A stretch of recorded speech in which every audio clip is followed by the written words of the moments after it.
Welcome, everybody, to the AIP channel where anything is possible. Where we're going to talk about, we're going to talk about the UAP hearing today. I know we'll talk about Jamie's new podcast. Speaking of Jamie, here he is, the great Jamie Grant. Thank you, brother. Thank you. So kind, so kind. And we have the also amazing. Is he going to work? There he goes, Dave. It's froze on me for a second. It scared me. We got Dave back with us in the fold, so we're going to have a good time tonight. Good evening. Good evening. Dave, you're light on the mic. I can barely hear you, brother. Light. How's that? Hey, better, give me one more. We're about there. Hey, there we are. It's a little better. Live and surround sound. Here we go. Sounds good. Sounds good. Yeah. Did either one of y'all get to catch any of the hearing today? Any of the clips of it? Waiting on you to fill us in. Let me guess. They went to the convenient. I can't talk about that a few times. They a bunch. Especially Lou. That's disappointing, but expected. Well, it's the standard expected response. I mean, are there things out there? Well, we see things, but we really can't talk about them. It's kind of classified on a need to know, and unfortunately, you don't really need to know. Yeah, they were pressing on Lou about like who had his sign where he signed that piece of paper or whatever saying he can't talk about stuff and what he can talk about, but the only things he can talk about was what he put in his book. So right, if you really want to know what he can talk about, you can buy his book. And my God, shameless plugging. Jesus. Okay. Well, don't talk about anything that may or may not be declassified. I mean, declassified documents get us kicked off platform. What was the takeaway, at least? What was the final summary, at least? Did they give us anything? You watched most of it. Kind of verified that we do. I watched the whole thing. I streamed the whole thing on the channel. I saw that. Actually got on. I woke up. I'm like, yeah, let's do this. And so I got up and set everything up. So I streamed the whole event this morning. And, yeah, it was all right. I never actually watched one of them all the way through. So that was kind of cool. They're long, man. I mean, it's yeah, it's a lot. It is a lot. But let's see. We could share this. Here's a group of gentlemen that testified. Of course, the one, I like this one here. He got the live long and prosper. Spock or whatever. Spock going. Yeah. Ninja Turtle handshake. Yeah. What's that about? Who? Corbell sitting behind him. Let me just jump in there with some ridiculousness. Who was the magician? He was actually the highlight of the show. Like some of the stuff he was saying and talking about was actually pretty good. Of course, Lou was, I can't say nothing, I can't say who. And where's Bob Lazar? Bob Lazar ain't coming out to none of this crap. I need him on that board. He has better things to do, and he don't care about none of that stuff. That's why I kind of like Bob Lazar. It's like, because he don't try to sell T-shirts. He don't try to sell nothing. He wants to be left alone. Well, I've always leaned toward Bob.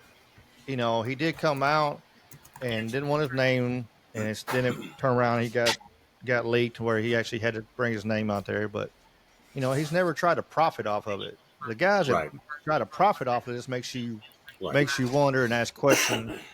For people that don't know, Stephen Greer. For people that don't know, though, Bob Lazar was a gentleman that came out in the late '80s, early '90s that talked about all the things that were going on at Area 51, the experimental aircraft. He talked about the UFO technology that had been what's it called, re-engineered or back engineered, reverse engineered. Thank you. He talked about an element that was not known to the periodic table until after he. And now all of a sudden it's like, what was it, like 115 or 118? Yeah, or 115. And yeah, they said, well, there's no such thing. And then back in, I think, the late 90s, I think it actually came out saying, like, oh, guess yeah, what? by the It way, exists. Yeah, amazingly. Anyway, so back off the detailed history on Bob Lazar. Go look the guy up. He's got a lot of really interesting shit to say. And yeah, his story stays pretty well consistent. I also said that's why I like Bob. It had some cool, I had some cool stuff on there. Like I said, a lot of the senators really did push the idea and trying to push the questions. What was his? One of them I'd had to look it up. He was trying to. He even said at the end, he said, "Well, I tried to sneak around and get you to answer one of these questions that you really can't." It's kind of like sometimes it's like, man, why are they up there if they can't answer anything? It's all a show, man, and it makes you wonder. Like you got that one guy the whistleblower that is going to serve 15 years because he put the stuff on Discord. You see that? I did, yeah. When you got these guys are whistleblowers, but they're in front of Congress. Man, what's the difference? I guess the question is what did he give up? Apparently, he leaked some passwords or shit, or what did he get jammed up? He was something with the. They gonna frame it up Ukraine, like man. I want to see these whistleblowers get pardons under Trump's legendary second reign, right? Like Julian Assange and Edward Snowden, J6, Enrique Tarrio, this fucking guy right here, any whistleblower. These motherfuckers are in prison. They need to be free. They need to be in books and doing shows and making money with their families, being heroes for blowing the whistle on this dirty-ass, corrupt-ass establishment. And if Trump doesn't do that, man, I'm going to be severely fucking disappointed. Well, I think we'll see some pardons happen. Edward and Julian, I think that should have been done the first time. I'm not sure why it didn't happen. And probably won't happen. Honestly. Yeah. Man, I mean, the thing is you really have to look into all the information that he did leak. Now, granted, a lot of it was shit we probably needed to know about. But was all of it things we needed to know about it? Did it? Because what they tried to say was it aided in the enemy. Sure, they'll always spin it like I'd like to see everything that he damaging. Yeah. Man. Yeah. Well, supposedly we're going to get JFK documents. I hope so. I want to see the MLK file. I'm sure they had a file on, they did on Malcolm X, on MLK, on every civil rights leader back then. I want to see all those files. What information were you collecting? Right. How was that information being used in the social movement back then? Right. COINTELPRO.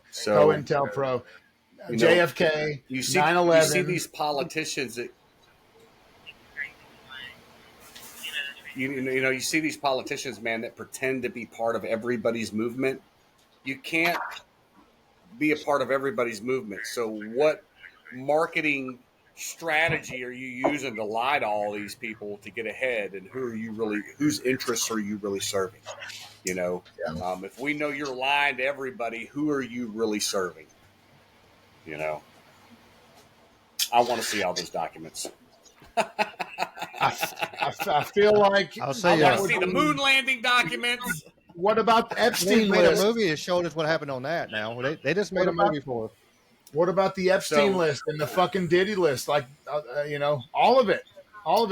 Ukraine, everything. Elon made this statement a couple weeks ago. He said that was the fear right now of Donald Trump winning, and he said that list will come out. Now, I don't know if you've seen in the last 24 hours, but him and Vivek have been selected to run the Department of Government Efficiency. Sure. And did you see they are on a less than 2-year timeline to complete this task.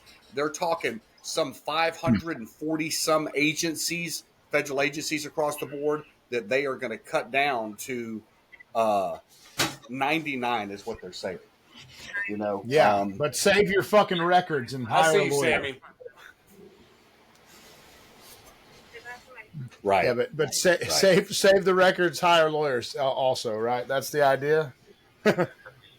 Cleaning fucking house. Pretty much, man. I hope that and then comes to DT's fruition. made the comment. Yeah. I can only hope. And our YouTube chat is I turn around and that sucker's already exploded over there. It's good to see. What'd you say? Who said what? We got, Let me jump on this live stream chat right here. I said our YouTube chat exploded. Oh yes, let me check. Yeah, we got Sweets, and we got David, and we got that's on the YouTube one. Yeah, I was looking at YouTube. YouTube's frozen up on another screen. We're back now. I refreshed it. Yeah, man, it's fun. I like getting all the different streams up so you can be engaged with the chat. It's always that's the fun part of this, It's, right. You know who your audience everybody is. interacts and stuff. I like shows that you can interact with the chat and everything. Yeah, so, Jess with the Escape the Simulation, she was streaming at the same time I was, so I just had my stream up streaming and I was talking in her chat, so it was fun this morning. It's all across. There we go. We're back. Here's on the UFO. On the UFO hey, are we here. live on the book? Yeah, we're live everywhere. We are live everywhere. We don't mess around. We don't mess around. We have a right to know what UAPs are, no matter what they are. However, we now have existing and former U.S. government officials who have told Congress that AARO and the Pentagon have broken the law by not reviewing a significant body of UAPs, including military intelligence databases that have evidence of their existence as physical craft.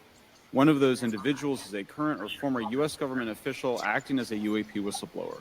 This person has written a report.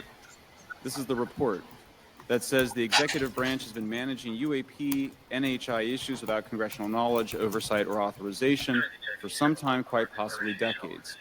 Furthermore, these individuals have revealed the name of an active and highly secretive DoD unacknowledged special access program, or USAP.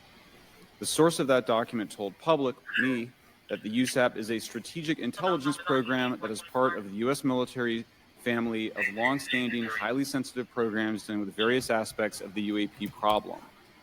The new UAP whistleblower claims that the U.S. military and IC database includes videos and images taken using infrared, forward-looking infrared, full-motion video, and still photography.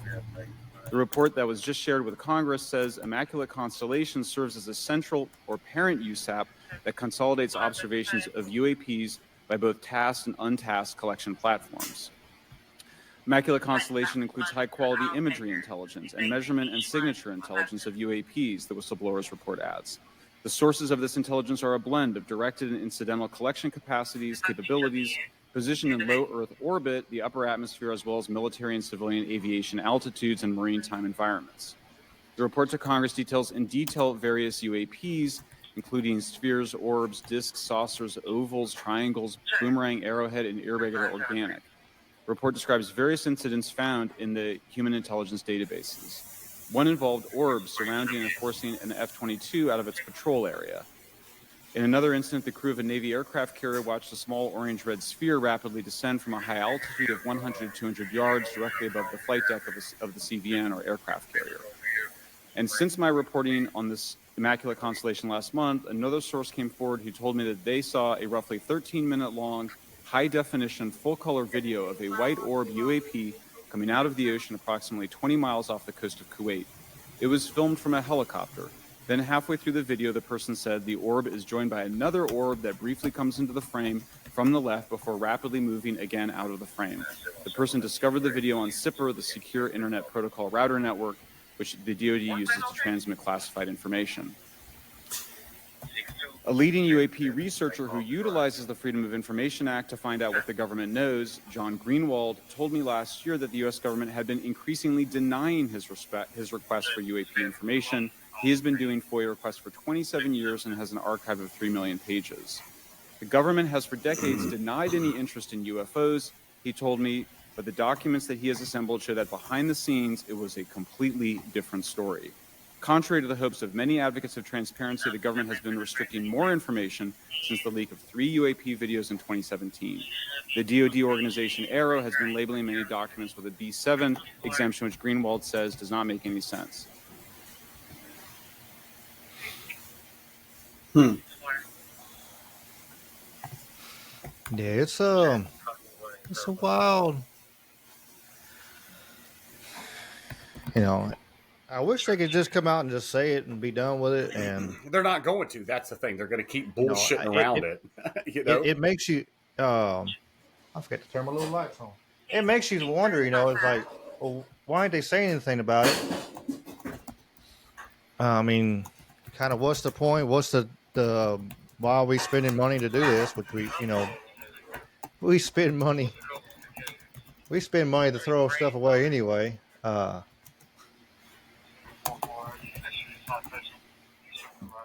yeah. Spending money in the government, it's no big deal.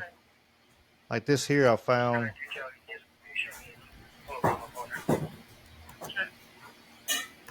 $6 million in 2023 to promote tourism in Egypt. That's a good cause. $8,000 for a defense department on a lobster tank for the defense department. Hell, they need, they got to have their fresh lobsters, fuck. HIV and transgender monkeys study, $477,000. Wait a minute. Wait a minute. Are you telling me that monkeys are fucking transgender now? Wait a minute. Some of them might be, Jamie. They're fucking monkeys.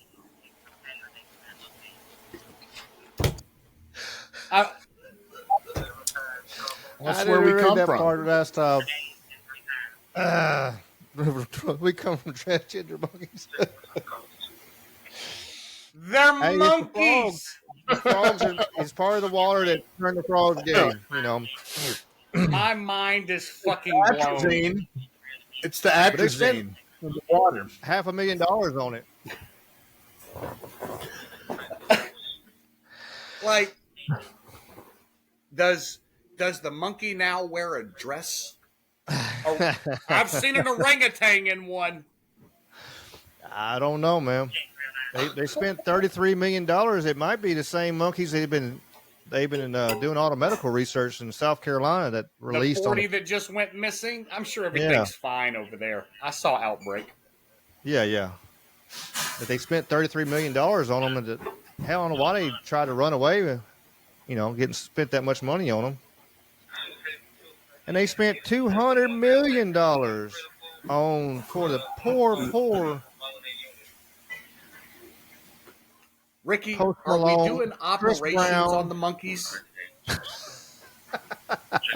Are they shaking them? I don't know. They might. Any way to get some money. It's Like, that's bro, like they spent $200,000 to see how fast ketchup flows. I mean, they could spend $1 million on whoa. converting Catch monkeys. up. What? Go back. Go back. Life-saving affirmation surgery, Jamie. That's the term you were reaching for. Yeah, No, yeah. I want to know about the ketchup flowing. It's many years ago they did they bookmarked a study and they let $200,000 go to see which ketchup flowed the fastest. Now, do you think any executive from Heinz 57 was involved in this? Like, if you want to talk about money laundering, these guys literally are just throwing money into the wind so all their fucking buddies can just it's like the win game machine that you see at the casino that throws money around, and you let your buddy in there and they just grab as much as they can out of the taxpayer purse.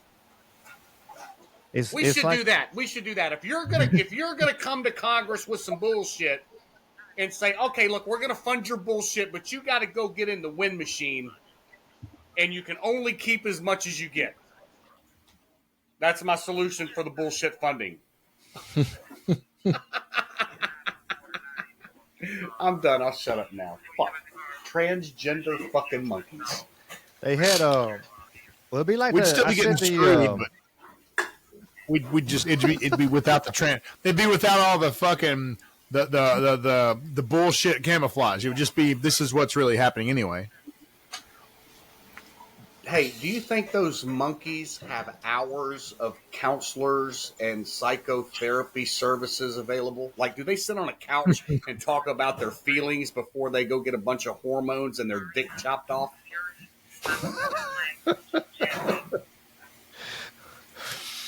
We're going viral on the monkeys, Ricky. Yeah, we're getting transgender fuck. I'm just like still just wow. That's. Oh look, Rick. I'm glad I brought that up. That's just that the most interesting part. I forgot about this. That the man giving his testimony in the Senate on the UAP hearing, talking about it coming out of the water, dude. That's if you read the what is he called, the prologue or the preface maybe of "Behold a Pale Horse." Bro talks about getting married, starting a family in the military. He's in the military. He talks about he's on this naval vessel, and he sees a fucking UAP craft come out of the ocean, and he takes it to his superior, and he's like, "You need to shut the fuck up about this and don't ever talk about it again. Do you understand?" And that's what started him on his journey. So that's how this book, "Behold a Pale Horse," opens up, is with that exact testimony. So that always is of great interest to me. These things are popping in and out of the water, Ricky. Oh yeah, they were during the report.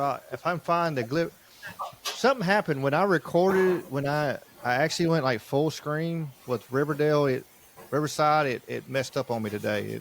When I was recording, when I went full screen, it showed on everything. So if you go back and look at my live feed, you can see everything. But when I went to go to edit it, for whatever reason, it blanked that whole section. So I didn't get to pull no shorts and stuff like that. But they were talking about like, were there ships that was faster than our subs? Like, oh yeah, like way faster. That they have video and clocked ships underwater. Oh yes, blowing by our subs like he's a dang! I didn't know that. They can go. Yeah, they do have video of that. They did say that during the testimony. I was like, I was planning on having all kinds of cool little clippy videos and stuff, and I was like, cool. And then I got in here to try to edit it and pull stuff and nothing, but. That's okay. TikTok will take care of us. It has lots of videos for us, but I said I noticed some of the stuff like that was pretty cool. Yeah.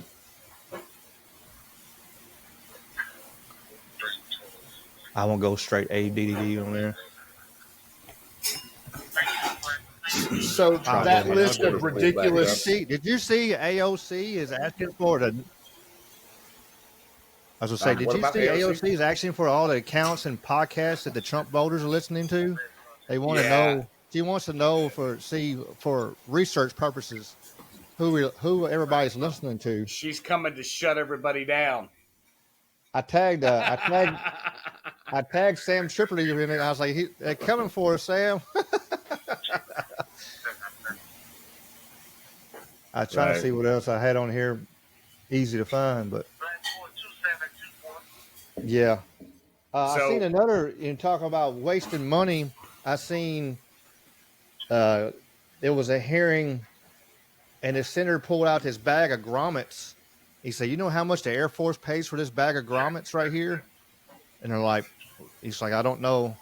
Somebody from the Air Force, like, "I don't know, sir." He's like, $90,000. You can go to Home Depot and get the same ones for $100. Oh, I saw that. Yeah. $90,000 for a little. Right. I mean, it wasn't a big bag. The guy had it like the size of a chip bag. I mean, it wasn't even that big. I mean, it was.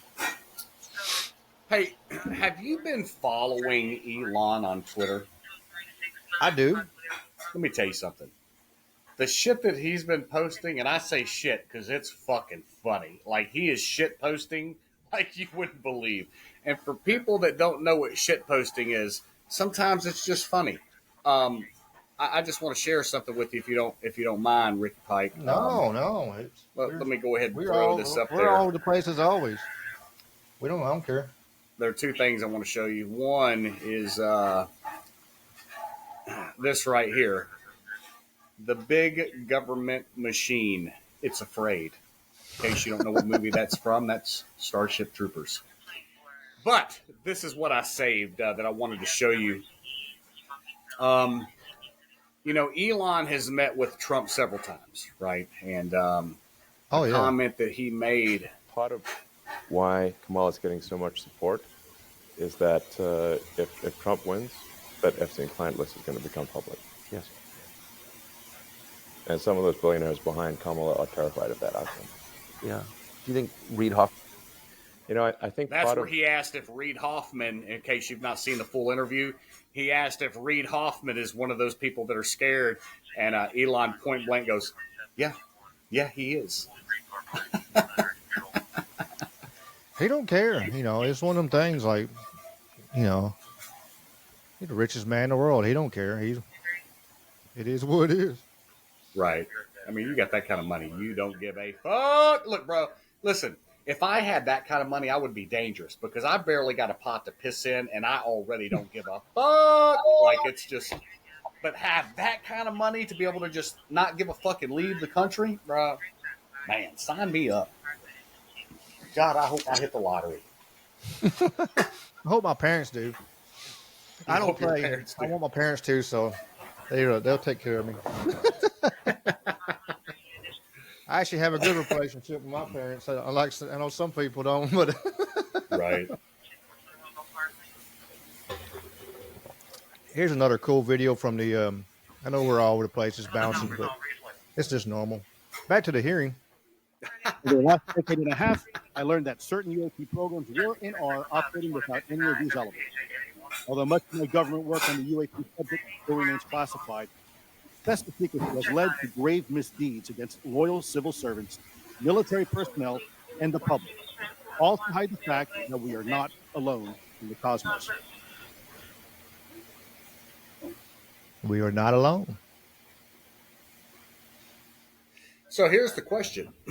Are they from another planet or are they from our own at the bottom of the ocean out the inside of the volcano? What do you think, Mike? They actually asked that question, and actually one of the senators actually asked if they're actually interdimensional, which was, I was impressed that they pulled that out. Like, I was like, that's a pretty far-reaching, theory, which is it is a theory that it's kind of like Bigfoot and everything. Like, some people think Bigfoot is interdimensional. Right. That's why he can disappear like he can. But yeah, I mean, it could be like Graham Hancock said. Maybe with we are a people of amnesia. Maybe there is maybe part of that Middle Earth. Maybe there is the people that were used to be here on top was actually down there now, and they come up and check. Um, because it's amazing you see through history that a lot of the older stuff is so much more advanced, and then you see a point that goes backwards, and like if you put, even if they use the old stuff, you'll see that they use the same foundation and they'll build on top of it. It ain't nowhere near the same all over the world. It's not on the same level, even with the Right. pyramids and all kinds of places all around the world. Like, so we got up to a point, then we came back down, and and I guess we're up again. We have technology, but our our brains aren't on the same level as those people back then. Check this out. What if they actually had more advanced technology than we had now? We see the guy sitting at the computer, looks like a computer desk, typing on a keyboard and shit. What if they had technology so great and out of nowhere they got blown back to the Stone Ages, which is why they had to go back to carving shit in rock? I mean, maybe they got hit by a nuke and it knocked all their technology out, and then they were writing shit on, stone again. That's. I mean, there's shows, um, in in India. It shows like they had. It's like they describe like having a war in the sky, and like they had, and the way that they Right, describe stuff is yeah, I've seen and that. like nuclear bombs and stuff and go off. It sounds like that's why, and why is it so many cultures at about went underground. We found in Turkey and all around the world there's spots where they keep finding where they had underground cities. What would drive the people underground to build and take if they didn't have equipment, these people dug cities to hold 20, 30,000 people by hand with Right. supposedly some without even metal. Even if they did, they just had copper chisels and stuff. It's uh,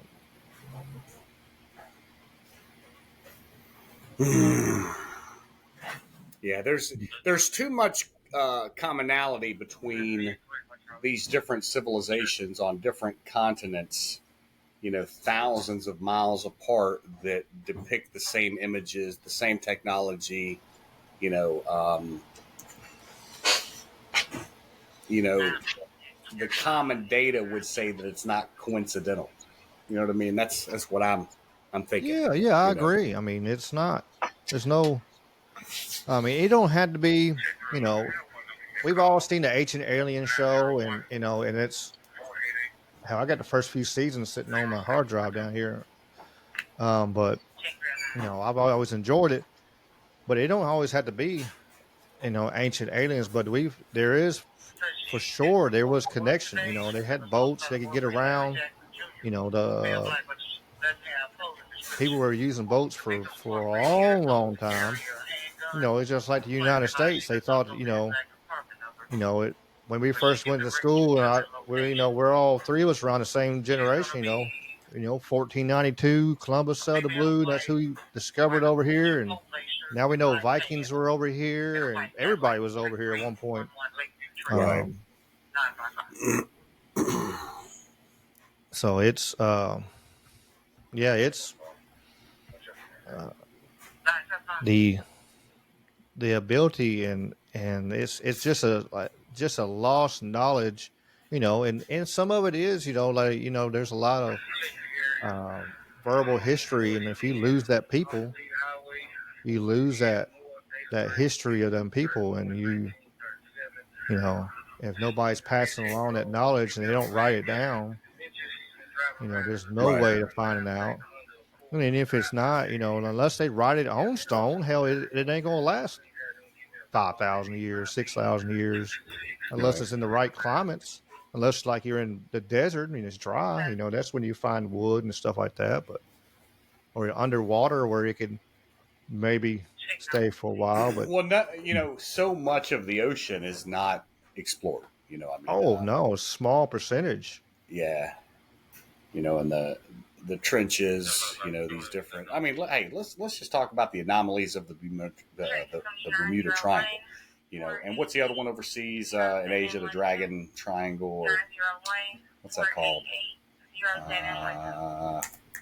There's another one, but they talk about the anomalies over there, with different methane pockets and, what's causing those? What's coming out of the ocean floor to cause that? You know what I mean? Like,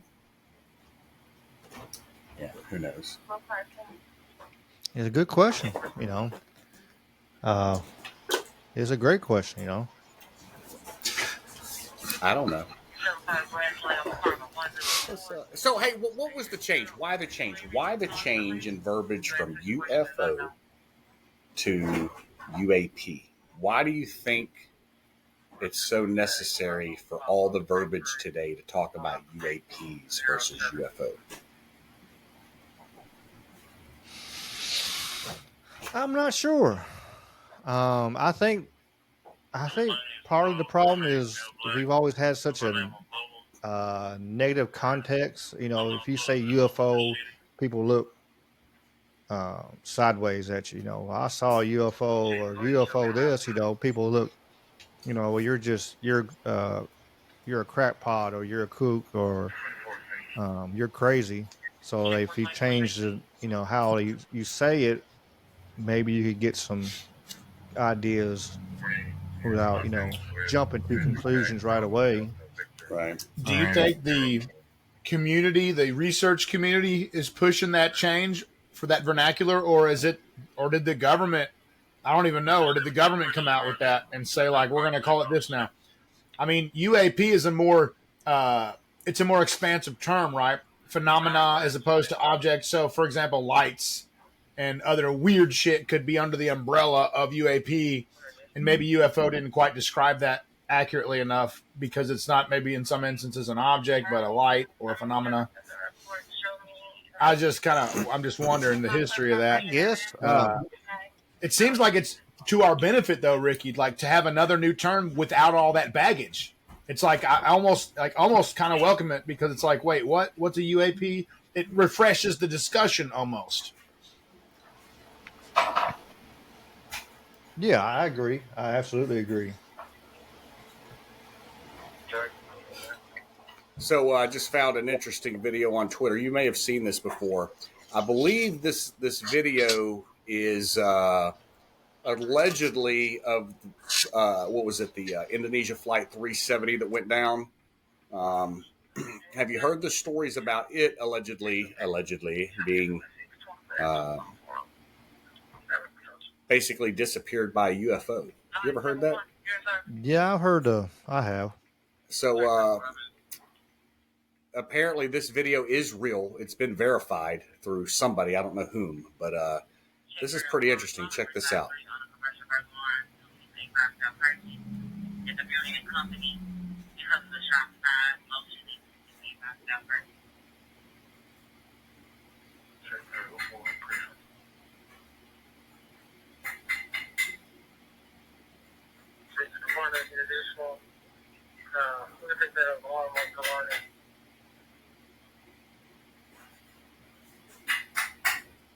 A1 is 3.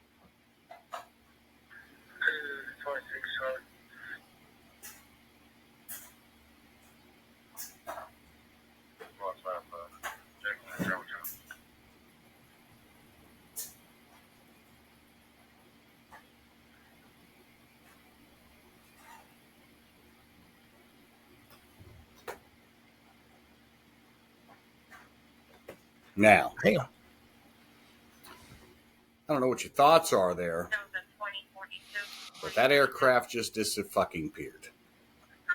That's wild. No, I haven't seen that. And the thing is they talk about that we are in possession. Now, if we're in possession of it, that means Elon's in possession of it too with the amount of satellites and imagery he has up there, okay? We know not all of his satellites are communication. Come on, nobody is that fucking stupid, all right? They talk about that U.S. intelligence has full motion video with FLIR and infrared that shows these low orbit balls dropping in out of nowhere and moving with very distinct moving. It's not just randomly crashing, into an ocean somewhere. This thing is slowing down and making turns, So, yeah, there's something out there, man. I saw a UFO as a kid. I'll never forget what I saw. My little brother and I, my younger brother and I, we both saw it, So, yeah, I 100% believe that. Yeah, I seen one myself when I was. I talked about it the other day when I was on just a show, Escape the Simulation. I talked about the UFO sighting I seen when I was a kid coming up 61. It wasn't a cloud in the sky except for one little cloud it looked like lightning was inside the cloud. But there wasn't make it stood out. There wasn't no other clouds there to nothing. It was clear sky. And it was just I never forget that looking out that truck window and seeing it. I'm like, what in the hell? And I always try to find stuff on it, look it up. But I've never found anything that really showed that. Right. Hiker said that the UAP rebranding was part of, like we were talking about, to stigmatize the concept. So found another fun video for us here, brother. Check this out. Here we go. So this is talking about the FLIR and the infrared that we have. This was part of that hearing today. What's the key takeaway? Just a few seconds about the Immaculate Constellation document you provided us today. I think that what the American people need to know is that the U.S. military and intelligence community are sitting on a huge amount of visual and other information, still photos, video photos, other sensor information, and they have for a very long time. And it's not those fuzzy photos and videos that we've been given. There's very clear high resolution. How many visuals, graphics, videos, photos? I mean, I've been told hundreds, maybe thousands. I mean, I also wanted to say, because there was some conversation around concern around the revealing of these materials, revealing the source collections, but some of these are shot from helicopters using normal videos of oceans. I just think that's absurd that somehow you're going to be revealing some secret U.S. technology by revealing that you've photographed orbs off the coast of Kuwait. What's the key takeaway? Just a few seconds about. Everybody right now should ask a whole lot of questions about exactly what your government is hiding from you and how transparent they really are. You know what I mean?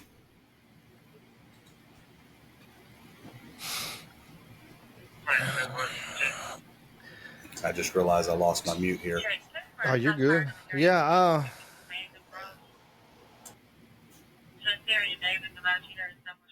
Somebody should ask a whole lot of questions right now about how much evidence is out there, how much video do they have, how many pictures do they have, how much testimony do they have from sailors and soldiers that are overseas that are seeing this shit while they're out there in the water.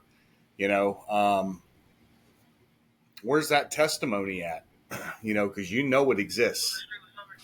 There's a lot of it exists, or a lot of it, was, you always hear the stories of people telling, like, don't talk about it. So it's one of them things that, you don't want to look, look and bad. Then here's some shit they talked about too.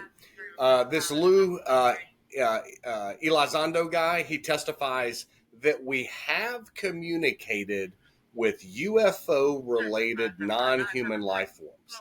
Definitely, yes. All right. So now they've admitted that they exist. They've admitted we have pictures of them. They admitted that we've been in communication with them.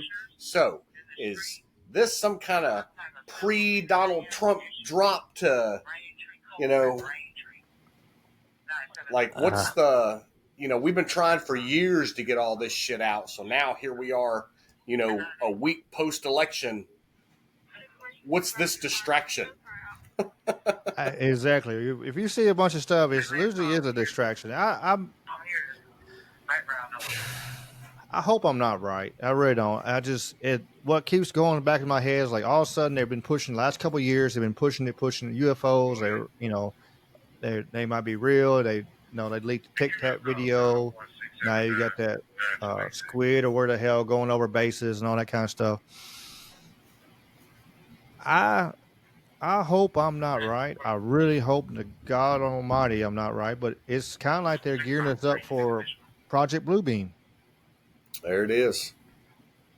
They are gearing us up for they could turn around and say, "Well, look, we've been talking about for a while now that there really is something," and then you know use the technology they have to blow some shit up. They don't care about none of that, and then all of a sudden, oh, everybody, it'd be like 9/11 with the Patriot Act on steroids. We'd give up everything we have and to try to protect us from the external threat. Like Reagan said, it would take an external threat from out this world to bring everybody together under one, and it just keeps pouncing in the back of my head. And I just hope it's not that's what it is, but it just don't make sense. All of a sudden, like just throw it out here. The last 2 years go from you're a kook, you're a crazy if you even thought about a UFO or anything like that, and then boom, Right. like you said, they're real. We've talked to them. We have evidence of them. We've had video. Yeah. We have video of ships doing, underwater and doing what we can't do underwater. We have video. They talk about sky. things. Listen, they talk about craft being underwater, doing maneuvers that aircraft can't do in the sky at speeds that would crush a ship. You know what I mean? Man, I don't know, bro. I don't know. Seems. Speaking in the sky, did you see China's new fighter jet? No, but I can look it up real quick. Let's look that up. Yeah, go ahead and look that up. That sucker's. Which company did they steal the technology from? Lockheed. Man, dude, it looks just like the F-22. It's but you see it China's fly. new J-35A stealth fighter made its ongoing debut at the air show in China. It's equipped with a homegrown engine and a human-machine interaction design that help fully exert its combat effectiveness. If you get the video of it, throw the video on the screen and let everybody see. That thing is making turns. Yeah, here it is right here. Let me pull it up. Hi, I'll be your producer today. Would you like to see fighter video? You got it.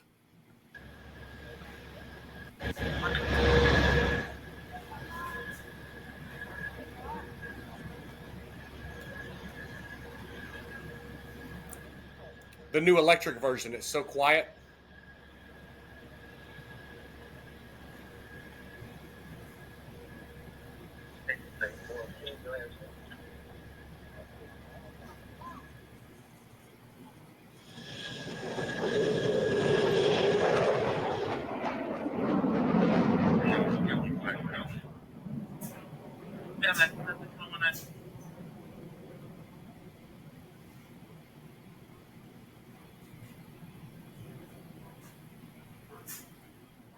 I mean, man, look.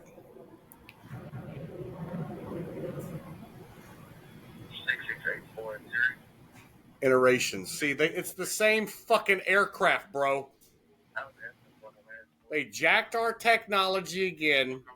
All right, so listen. I'm just going to put this out there. I have an idea. Hear me out. How much money do we owe China? Just hear me out. Just hear me out. How much money do we owe China? A lot, right? And what has it? Let me throw this little tidbit too. What has happened every time China has called for their card and say, "Hey, I want my money"? Most countries they've given them had to give them ports, like their biggest port and all kinds of stuff. So they already own a bunch of land over here anyway. But yeah, go ahead. Look,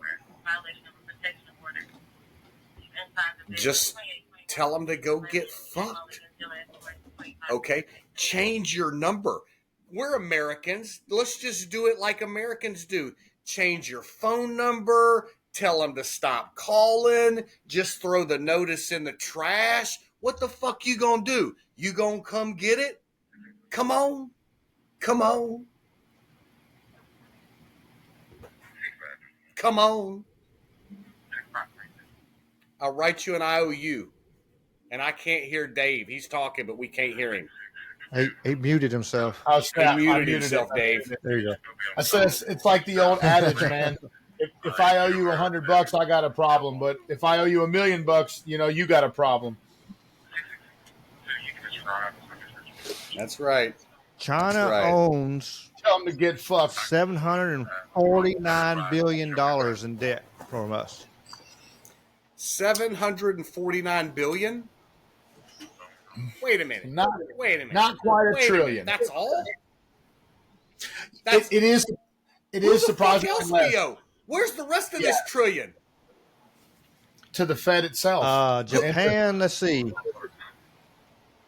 We've already proved we don't know Japan nothing.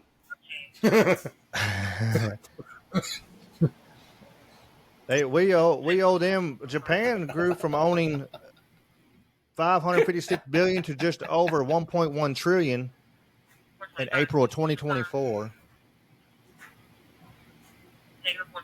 Look, bro. Let's see, top 5 companies. Yeah. Let's see this little. Let me put this on the screen so everybody can. Yeah, let's take a look at Little gander at this little situation here. I like ganders. Yeah, Japan and China. Yeah, Japan actually owe. I didn't know that. Yeah, 1.12 trillion. 748 billion for China. And then all other countries, 5.83 trillion. Yeah. Hey, How the hell we owe Japan that damn much money? God, dog. If I need to write the letter telling China that we dispute our debt, I can write that letter. You know what? Let's ask Grok to write that letter. There you go. United Kingdom, we owe 690 billion. Luxembourg, 373 billion. And Canada, 328 to our friends to the north.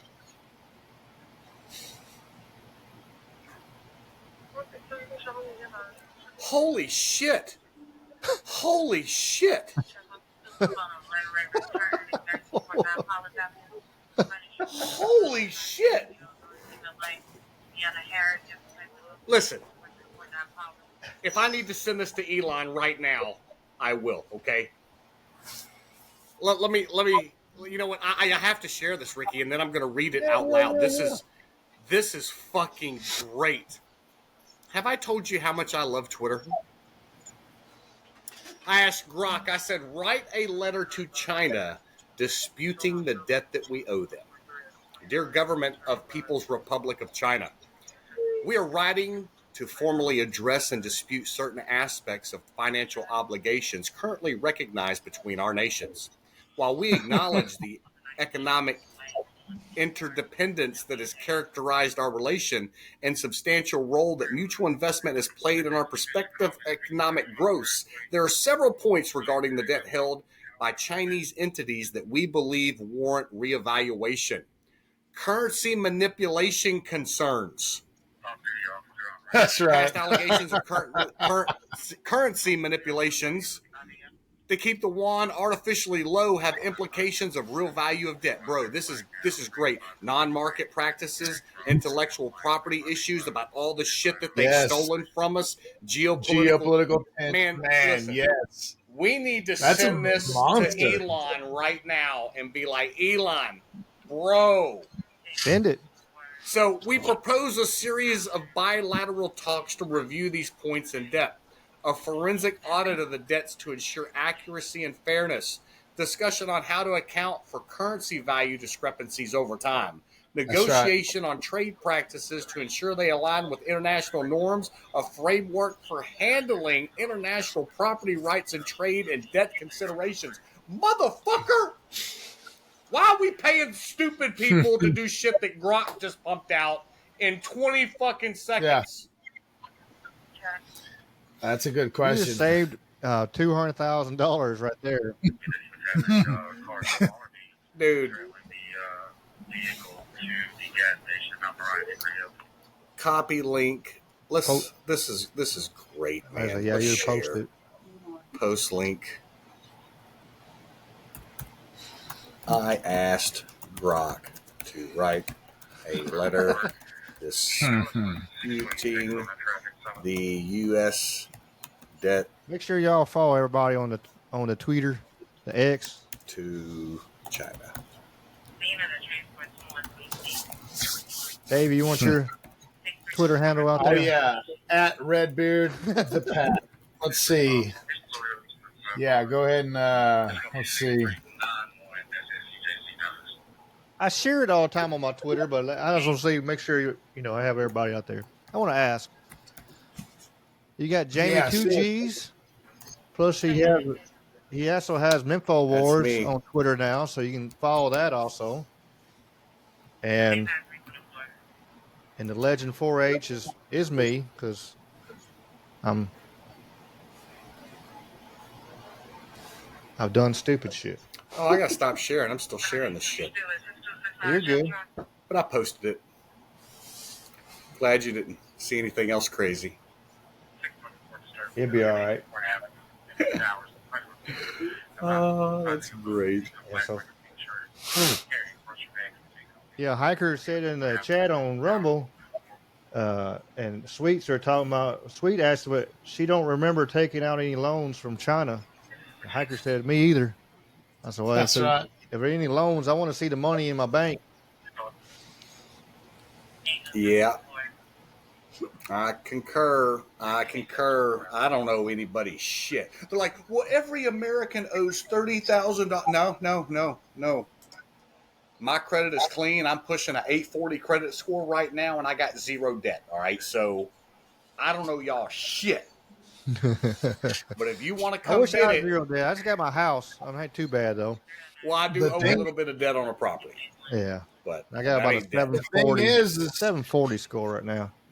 We are sort of co-signers on America's debt. We are used as collateral because look at all that money we just added up. That wasn't 40 trillion. That was maybe 10 trillion tops, like 8 really, like a little less.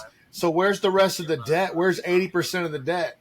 I already knew that China didn't hold most of it. People say that a lot, but it's not true. They'll say China owns us. China holds less than $1 trillion. We're 40 trillion in debt. 10 trillion is to foreign nations. The rest of it has to be to BlackRock, bond holders. I mean, I don't know where it is, but it's a sorted debt that is out there, but it's an astronomical number. There were rumblings the other day about Trump ending the Fed or ending the federal or the federal income tax, which is kind of runs congruent with the Federal Reserve Act of 1913. But like, man, the economic system's a joke. It's a fiat currency. It's honestly, to be 100% honest, the Federal Reserve manipulates our currency all the time. They just have fancy words for it: quantitative easing, quantitative tightening. They print money. They take money out. They manipulate the fucking currency, bro. But I don't know, man. The system's like too big to fail until it does fail. Now Trump is poised to drop this big ass. What is this thing called? Oh man, I just had the. It's not even a cryptocurrency per se, but it's a governance token. Anyway, there's some people positioning for like the next big economic change. I feel like the move away from cash is almost complete. Or do you guys think we'll always have cash? I think that's the next big thing. They're working on it right now. I mean, you think about it right now. For the most part, we're already there. Right? Like, there's stores already don't take cash. Especially after. Listen. COVID, what I will tell you right now. What I will tell you right now, when you experience that and you come across that, do not do business with them. Stick to your gun. You know, Dan Bongino coined a phrase a couple years ago. He started talking about the importance of building a parallel economy, right? Do businesses with businesses that support your values. Do businesses that donate to charities that support your values, you know, and stay away from businesses that go against, you know, your rules of commerce. Right. You know, and if you're not going to accept fucking money, hard, cold cash, I will not do business with you. Done. No. The company I used to work for, they stopped taking cash and stuff. Hell, it stopped dealing with it. I mean, it was kind of convenient. In a way, you know, for us, for working wise, you didn't have to mess with dollars. I wasn't worried about, oh no, the dirty dollar, you know, where's it been? If you really think about that stuff, yeah. But, you know, it ain't gonna be no different. And you're sitting there, you know, handing receipts out and stuff like that. If it wasn't going to be weaponized as a social credit tool, or if it didn't have that potential, I wouldn't even give a shit. But the problem is that it absolutely can and will be readily weaponized the first time, you know, your political opponent wields it. We've already seen that. Look at the truckers in Canada. They shut down their bank accounts. Look at China, of course, is the golden model for the credit score. Of course, when you're in low standing, you don't even get to ride public transportation or take out money from your account or any of these things. So, yeah, it's a tool of tyranny. That's my big thing. Not to be a Luddite or a person that is opposed to progress and technology just for the sake of it, but like this shit is always fucking weaponized by these globalist New World Order tyrant type sons of bitches. And you know, honestly, I'm ready to use this platform and any other platform I can get to hold Trump's feet to the fire and say, stop these motherfuckers in their tracks. All this bullshit needs to stop. It needs to stop. We got so much to fix in a short amount of time. And like, there's no room for error, man. It's like fourth quarter, bro. Well, if you look at what happened just in North Carolina and all that, you know, if you went to a completely digital currency over there, they wouldn't be able to do shit. You know, if the bank shut down or solar flare, like all of our money would be gone. I mean, most people would, you know, not many people keep a whole lot of cash on you, except for them old timers got them mason jars in their backyard. You know, we really I need to do it too. I mean, there's you know, actually have you know, a decent amount of cash on you at all times, you know, like, you know, just in case, you know, just the bank shut down, the power shut down. Like, you know, you're not even on a terrible situation, but you know, just natural disasters and stuff like that. You know, you got unforeseen circumstances. Back in like '94, we had the ice storm and we were shut down for 3 weeks and 4 weeks, and some people didn't have power. You know, you're not using credit cards because you ain't got power, you ain't got internet, you don't have nothing unless you're bartering. That's about the only way you're gonna get anything. That's for somebody to actually barter with you. Yeah. Yeah, well, like I said, I want to show this. I want to show this video. This one of the back in my rabbit hole days.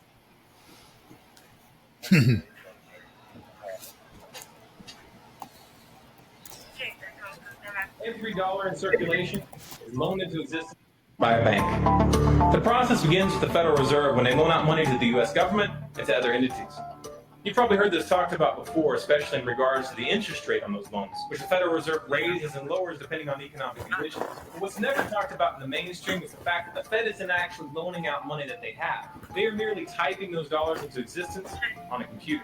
You may be inclined to believe that this money is based on some physical backing like gold, but you'd be mistaken. The Federal Reserve hasn't owned any gold since the 1930s. The Federal Reserve does not own any gold at all. We have not owned gold since 1934. So we have not engaged in any gold swaps. When the Federal Reserve loans money to the U.S. government gives the Federal Reserve government bonds in exchange. These bonds are simply written promises to pay back the money that was loaned to them with interest through taxation. So to be clear here, the government is taking out a loan from a bank that's creating that money out of thin air, and they're expecting you, the taxpayer, to cover that loan. The absurdity of this arrangement is even more obvious when you realize that up until 1913, the U.S. government created its own money and had no need for a bank to play the part of a middleman.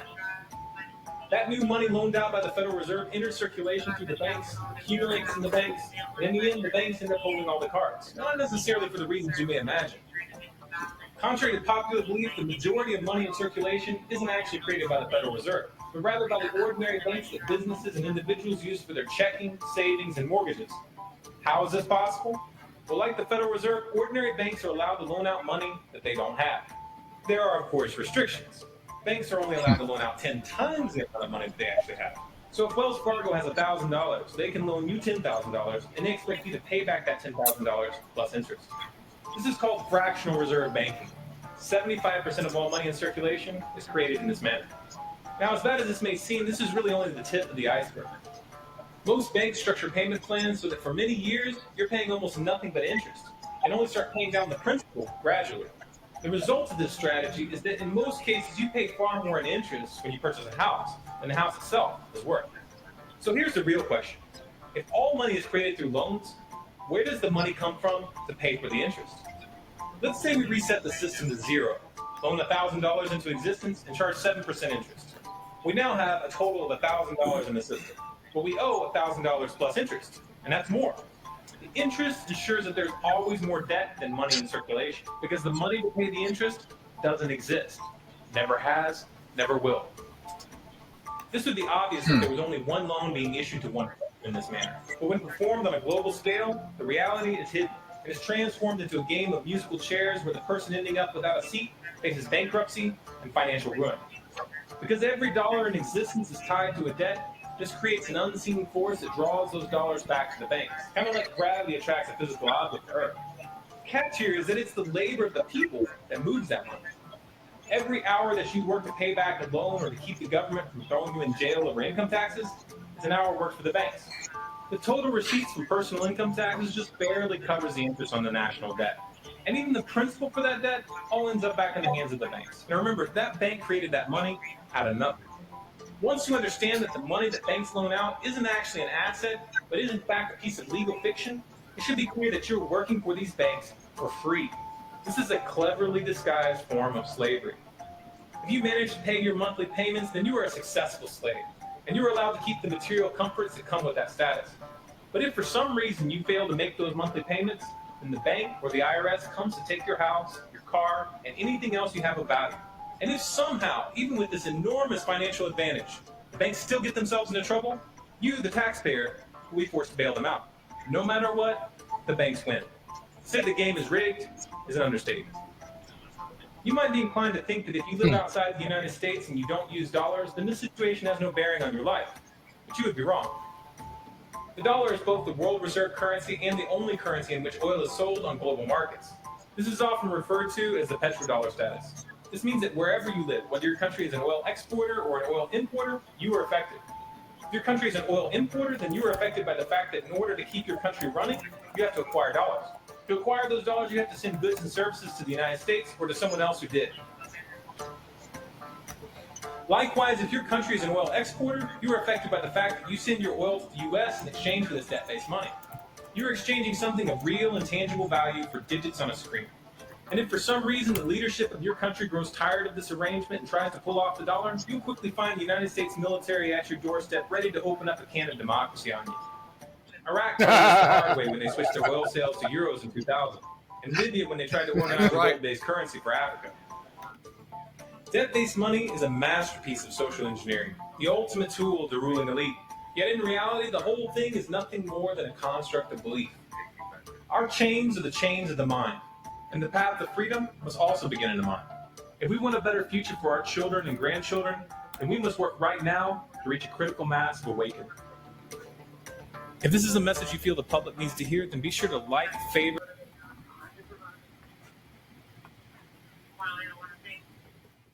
Very interesting, brother. We know that our money is based on shit. It's fake, imaginary fairy dust. It equates to nothing but bullets, tobacco, and beer.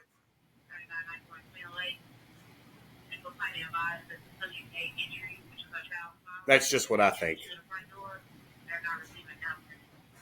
Dave is muted again. Sorry, I wasn't saying much. I was just looking for that video. I found it. I want to save that. That's a great video. That's a great video. Yeah, it's a fiat currency. You can look in the dictionary. Go to Webster's and look up fiat, F-I-A-T, and then you would compare that with commodity currency, a commodity-backed currency, like a commodity such as gold, or it could be any fucking thing, but it should be something other than nothing, which is what a fiat currency is. By definition, you can't exchange it for a valuable commodity such as gold or a staple. The only he said in there, it's a construct of belief. That's the most brilliant way to phrase it, because it's the only thing that makes it valuable is our faith in it, and the fact, of course, that it's the reserve currency, but it's backed by nothing, and all the money printed is bullshit.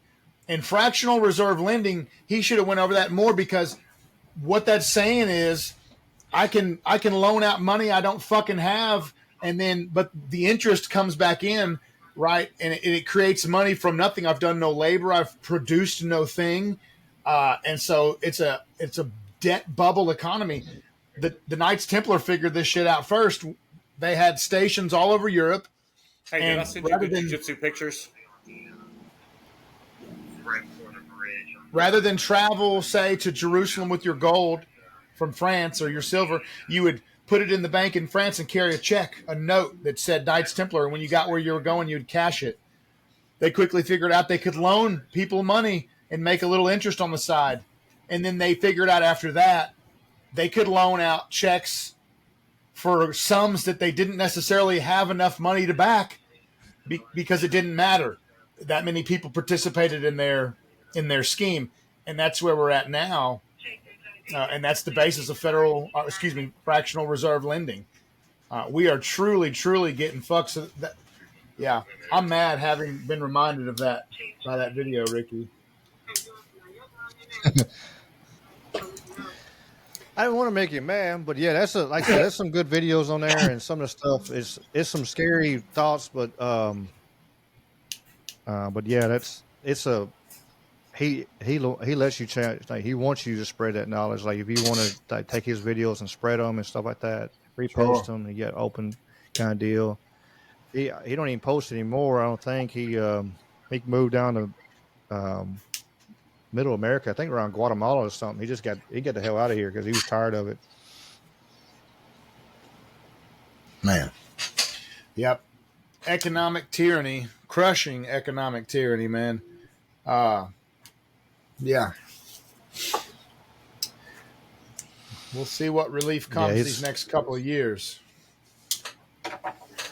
Hopefully, I was going to say earlier, I'm glad I didn't forget about it. We had, the last person tried to do away with the Federal Reserve was JFK. That's right. We see what happened. We've seen what happened to him. Hopefully that won't happen again. But, yeah, that's a lot of powerful people, a lot of powerful money, and you trying to slow down up in the whole system. But maybe it'll be the whole system. It's flawed and it's just messed up. Like, Well, what I mean is that's what it would do. It's just like having credit. Yeah, it's just like having credit. You can't have good credit without being in debt. If you pay off all your bills and don't have no bills whatsoever, you ain't got no kind of bill, hell, your credit score drops out the ass because you haven't been using it. So you have to use your credit. You have to be in debt to keep a good credit score. It's all a racket. It's all a money laundering racket all the way around. It's sad but true. Man.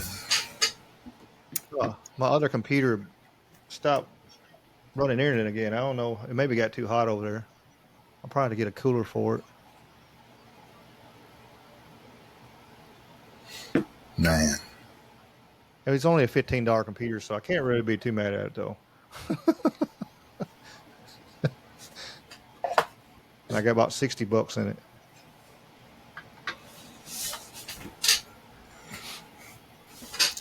Oh, me.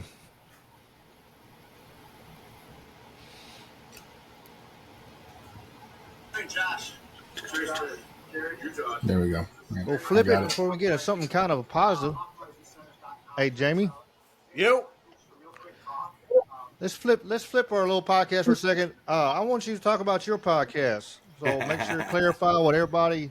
Right, my God, it already went to shit. Yeah. I want you to, while you use this platform, to tell everybody what your platform is going to be about. Well, let me go ahead and just get that pulled up real quick because I want to make sure that I read it verbatim. That way nobody is confused about anything because God had already sent people into a tizzy. So I made a post earlier. Basically, the title of the podcast is Mempho Wars, the Battle for the Soul of Memphis. Mempho Wars is a term coined by none other than yours truly that represents more than a series of combat sport events. It encapsulates the spirit, community, and competitive drive of Memphis, Tennessee. So I shared my little page out today, and me just being me said, we will fight to expose everything from the city of Memphis and Shelby County to the politics of the local combat sports world. And holy shit. I had a real good time reading David Brannon's posts. But I'll just leave that at that. But what it is, man, what I want to do, man, when I talk about the politics, man, you know, everybody's jockeying for movement. Everybody is trying to put their guy on the center stage. And it's just a chance, man, to talk about, you know, who's fighting who, why some of these people are not competing against each other. And what the overall goal is. Who are we trying to lift up? You know, I know everybody is trying to make a run for the big show, but we also know that not everybody can make it to the big show. And what is everybody's role in this movement? You know, we do a pretty good job in this city of bringing people from outside, out of town in to fight, you know, Memphis in the area, because at the end of the day, man, we try to be one as Memphis, you know, and my motto is this, and it will be this always. It's Memphis versus everybody. I don't care if you're with Attitude MMA. I don't care if you're with SCFC. I don't care if you're with, you know, a boxing promotion, an MMA promotion, a jiu-jitsu promotion. Memphis as a community is one, you know, and I think that we need to get on that level. And man, I'm just here to have some fun with it. I want my first guest to be the biggest spoon in the fucking game. I've sent the invitation out to Jesse Parker. I want him to come on the show. He's been talking about cans forever. I want him to explain it. Tell me what's going on in the Memphis world, baby. I think that Ricky is a fun human. I love his energy. I can't wait to talk to him and just let him talk all the shit that he wants. You know, we know that he probably ain't going to come out of retirement because it's more fun to just be the spoon. So I'm going to give him a platform to do what he does. Anybody that wants to answer that call, you're welcome, man. Listen, I want everybody on here. Let's talk about what you guys are doing, man.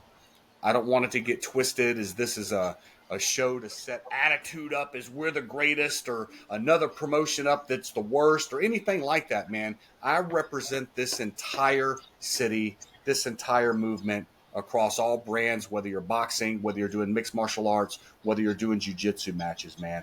I just want to be a voice for the city.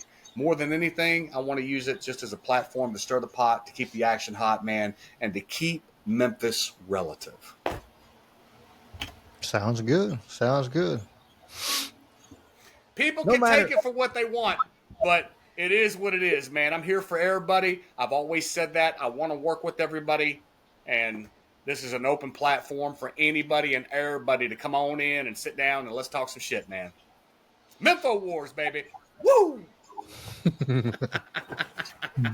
Great fucking No matter what, name, there's going to be somebody going to take somebody's going to take it out of context or whatever. It is what it is. But yeah, for sure, y'all.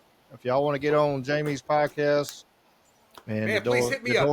And we're across all formats. It's Mempo Wars, MEMPHO Wars, just like Info Wars, but we're doing it better, baby. Jamie Grant style. I've already got the Twitter up, the Rumble up, the YouTube up, the Facebook is up, the Twitch is up.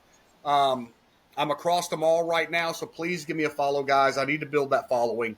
This winter, when I first started doing this, I would go out to different gyms and I would take my video camera out and I would go set up my camera and I'd film these different teams. And somewhere along the way, I got away from that. And I want to bring that back out. I want to go back out and start, hitting these other teams again. And now, because of what I do, it's a little bit bigger than just Memphis now. I mean, dude, I'm the announcer for the Delta Fighting Championship out of Monroe, Louisiana. Dude, I've got a whole nother market of people that we can talk to. And my goal is to get them guys fighting our guys and our guys fighting their guys. Man, there's enough to go around, man. Let's make it work. For sure.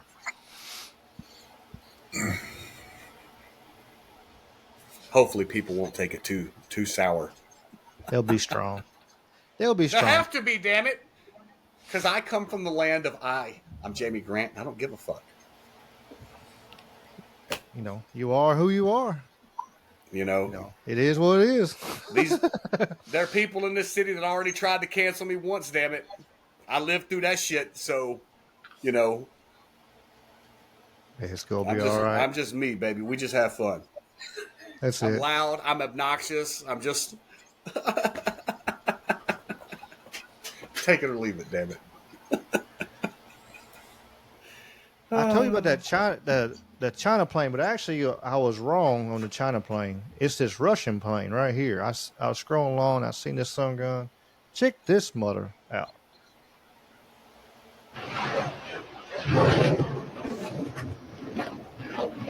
Now he took off quick. But look at this thing and maneuvers on it.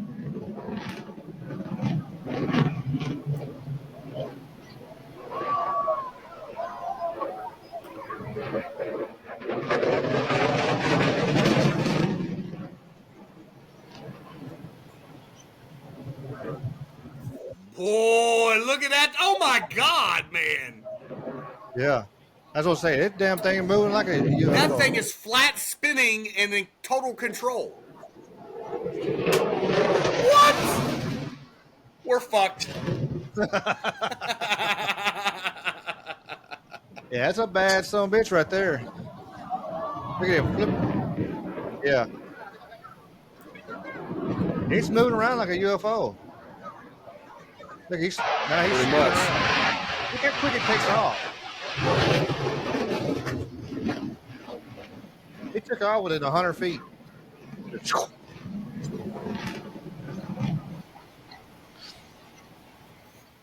That's a wild machine. Now, we all know that technology is 30 years behind, right? So if we're seeing that today, we know that there's some shit out there that's doing some UFO level shit, some stop, drop, turn on a dime kind of shit. Oh, yeah.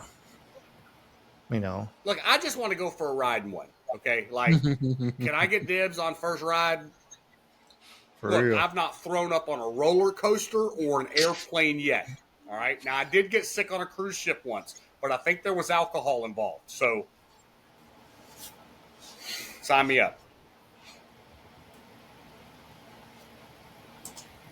Yeah, I see John Ashley. Yeah, Jamie's on. He is on Rumble with the Memphis Wars. He is on Rumble, John. Let me You want to look through the chat? Yeah. Yeah, we're. Oh, Memphis. You got Memphis Wars there. Oh, that's wrong.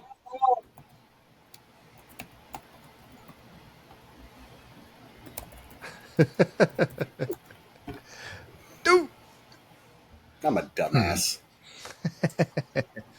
Coming into Memphis, baby.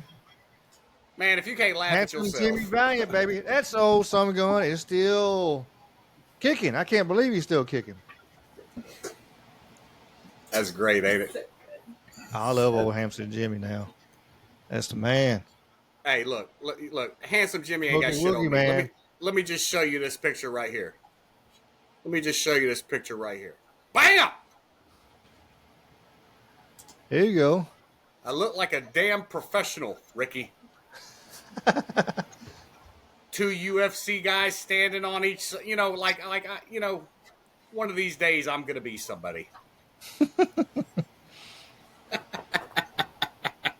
Hell yeah. I pretend like I'm somebody now. Fuck it. Jamie Grant. I want to share this while we're just talking. Yeah.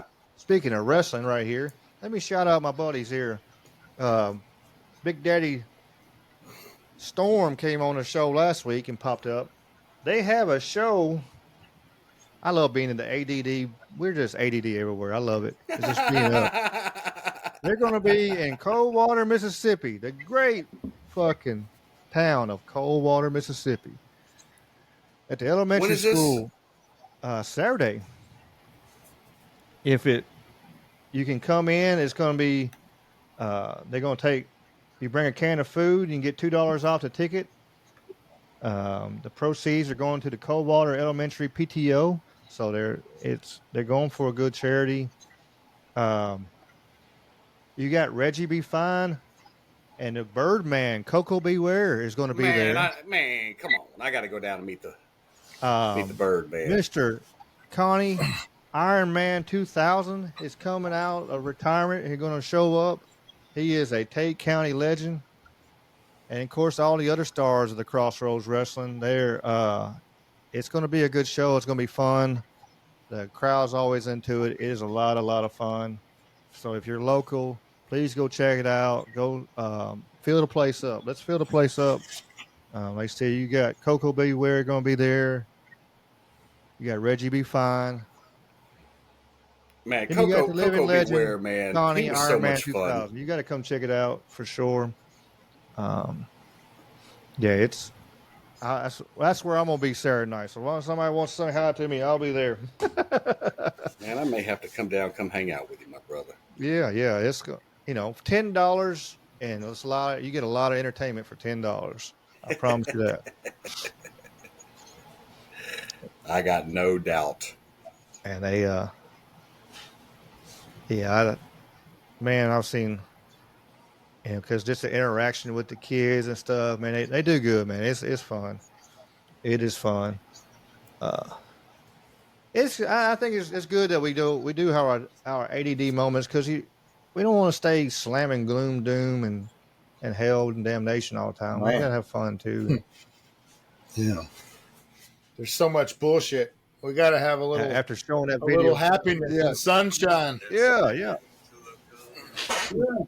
Fucking puppy dogs and shit. Exactly. Butterflies and shit. Fuck. Yeah. That's right. Yeah, you don't want to be, especially after showing that dollar video. That just brings everybody down. We're talking about our debt in the country. That sucks right there to know that's our situation. That's fucking fucked. Yeah. So let's bring good stuff around, like cool, fun local stuff for the local people, and for sure. And what else I was going to say? I had some other stuff in my head. I'm trying to remember. Dude, I just got suspended from Instagram for a post I made August 21st of last year. Nice. What did you? Well, I don't know. I don't want to ask what you post, because you'll probably get us kicked out of here. Hell, we.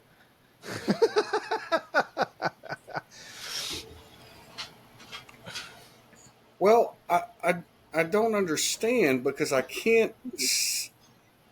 It won't show you what you posted? It won't show me what it was. I hate that. I hate when YouTube does that stupid stuff. It's like, man, you did something bad. I'm like, what did I do? At least lately, TikTok, like, they'll take my video down, and I'm like, what did I do wrong? And then I'll put it right back up. It's here it is. It's a video of Sammy Martin cooking Christmas stuff.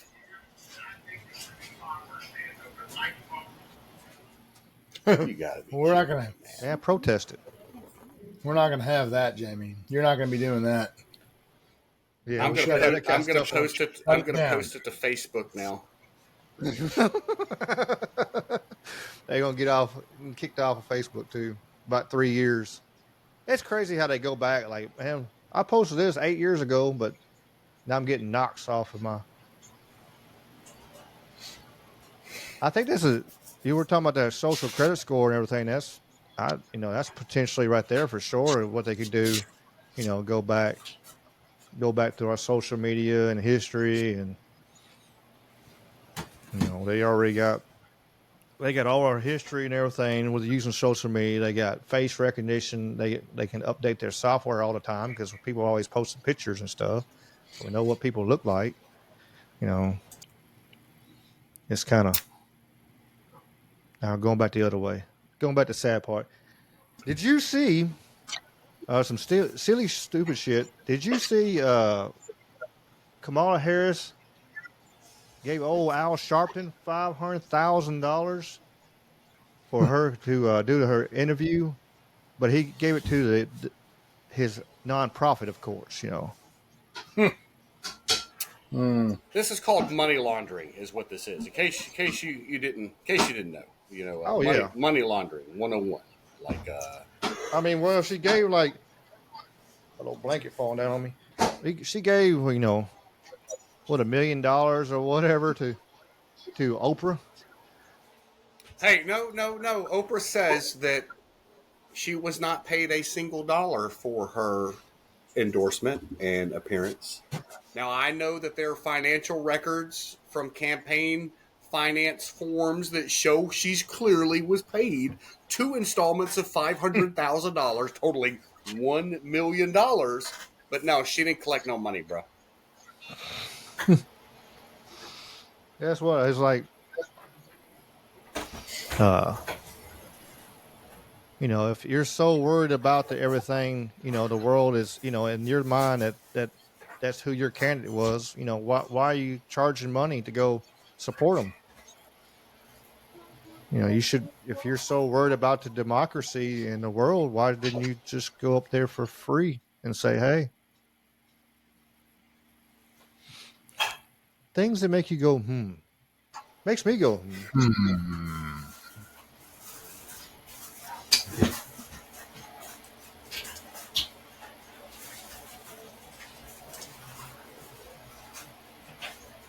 So we talked about that.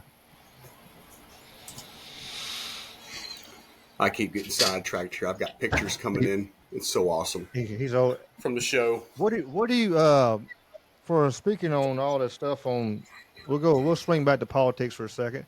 What did you think about the potential of Kash Patel being the CIA director? Man, I don't hate it. They gave Tulsi Gabbard the what'd she get? The director of national intelligence or something, or what did Tulsi just get? Man, it's amazing the star power of who they're putting in there. Of course, they got Tom Homan oh, dude, that's awesome. Yeah, the director of the new Borders are. That's amazing. Tulsi just got the director of national intelligence. I don't think that's a bad pick, man. A combat vet. She's a pilot. Obviously has had a full, 180 on her political leanings. I'm interested to see what kind of work she does. I agree. I think really she hadn't. I think she's always been kind of moderate though, really, and it's just that the party, the far crazy left is reaching so far that they left a lot of the moderate, we talked about this before, the moderate left, they're right there just barely leaning over that middle line. They just left them in the dust. And that's another reason why she said, I saw her interview talking about that every place they went, they asked that question. It's like, hey, how many people used to be a Democrat? And there was people at every place, people raising their hand, like, 30, 40, 50 people every time they drove so many of the moderates over to the right because the left was so far. It's one of them things when you got they, but it is not because of that. It's because you know because men are sexist. It's what's happened.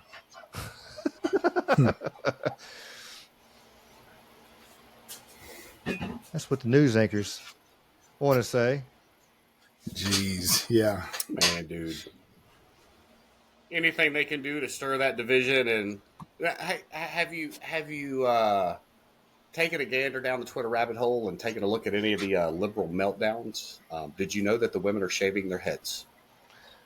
We were talking about me and Dave were talking about that, but when we were before it started. Yeah, that one video with that woman. We won't play that, but yeah, it don't make any sense. You're gonna shave your head, and I guess your hair will grow back. Maybe, hopefully, it'll grow back like it was. Sometimes when you cut your hair that extreme, you don't get it back. Look, bro. Well, unfortunately, there's a bunch of people who are shaved. Look, they're real scared. They're just real scared that they aren't going to be able to kill their little babies on command or trans out their kids in the schools. Okay, they're upset because that's essentially murder and genocide and oppression and Handmaid's Tale. And so that's kind of in a nutshell. They're fucking having real deal meltdowns. They're recording them, for which we are eternally grateful, because this is just a really great moment. Do you think they're real? Do you think I almost think they're not, bro. I almost think it's parody. It's hard to tell. It's so fucking retarded that it's like, you got to be kidding. It's got to be a joke, right? My body, your choice, or your body, my choice. It's a joke, man. But no, there is a lot of crazy oh yeah. I think this is for attention though. There's so many people that, you're going to go out in the middle of the woods and by yourself in the quiet, and then you're going to pull out your phone and set it up, and then all of a sudden you're going to start screaming at the fucking. You weren't crying when you set that tripod up. That's right. Like you weren't crying or hollering beforehand. Like you're calm and collective and all the way out there. And come on now, that's just for attention. That's all it is.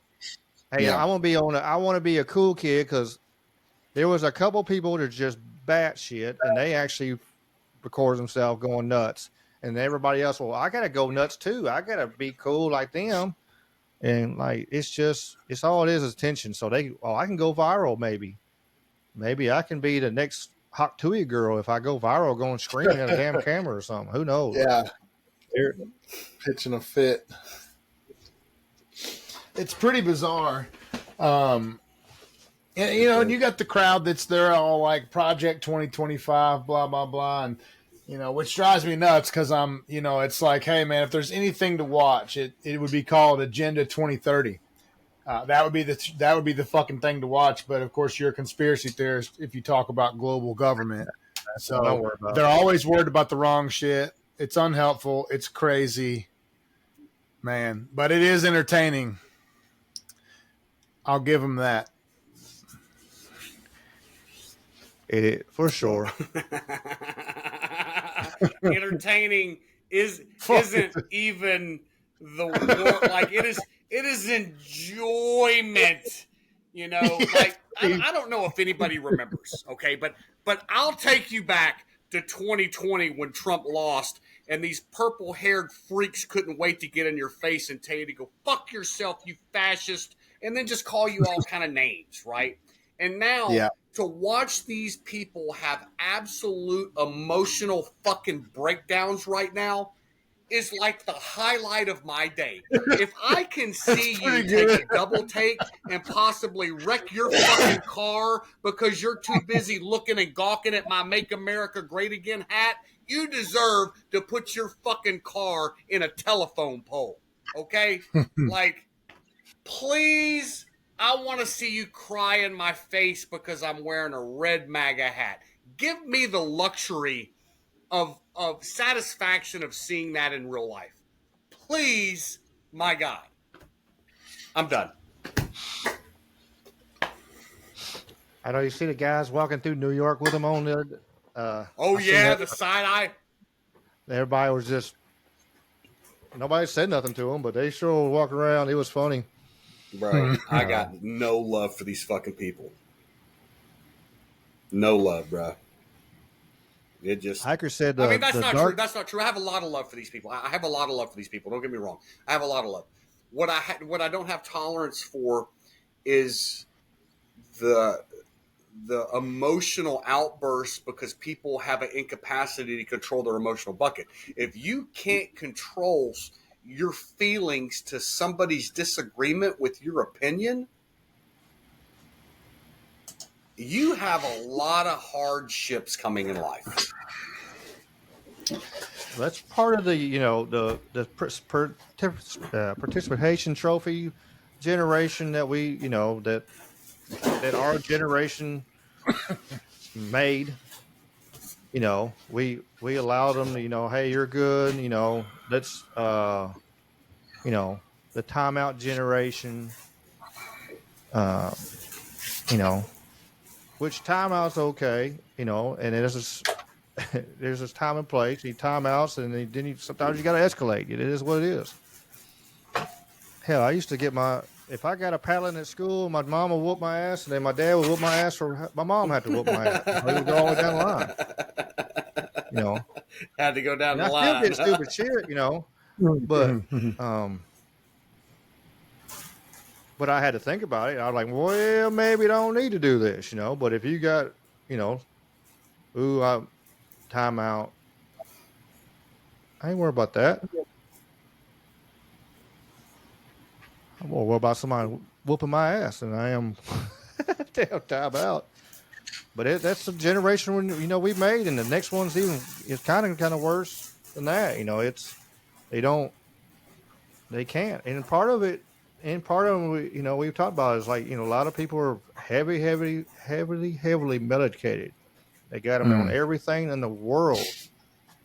Right on, coming out of like a little kid, like unwell.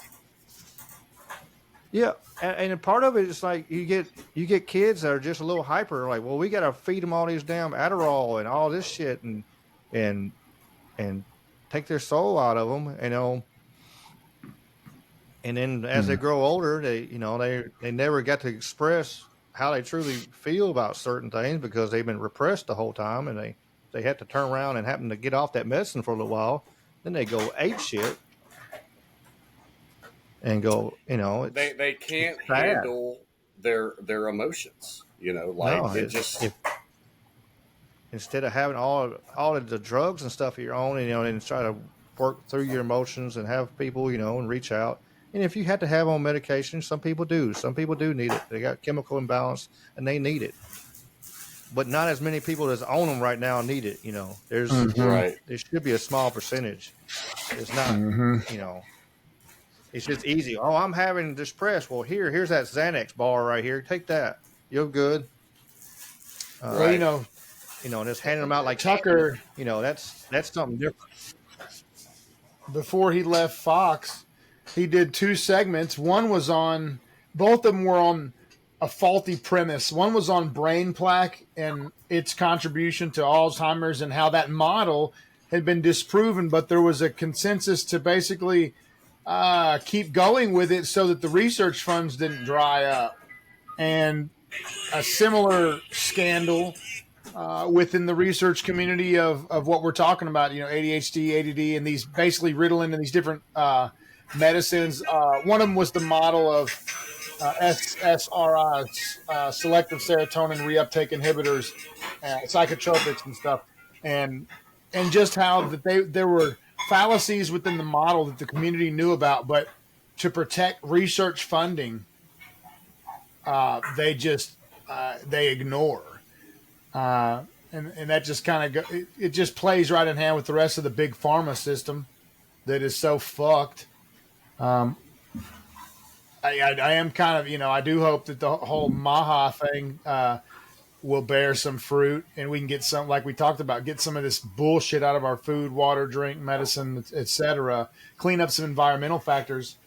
I think they play a role too in the kind of demoralization and the feminization and just the weakening of our people as well. These environmental factors.